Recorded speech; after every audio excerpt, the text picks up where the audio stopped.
Hello, hello mga higala.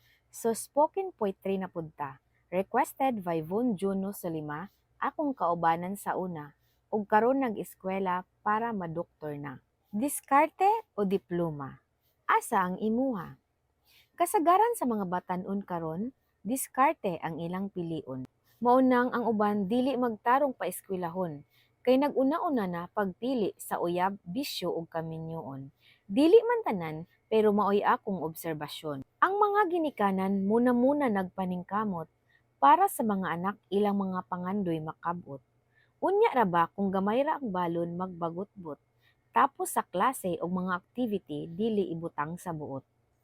Kabalo ba kamo na mas importante ang diploma? Maong walay ginikanan na musugot magbulakbol ra ka. Busa pagtarong sa imong pag-eskwela kay para makahuman ug makagraduate ka. Kay para pag-abot sa panahon, dili ka magproblema.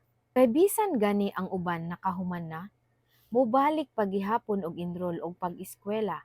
Kay mas importante ang diploma, labi na kung sa unang kurso na nakuha nila, wala sila makontento ug kulang pa.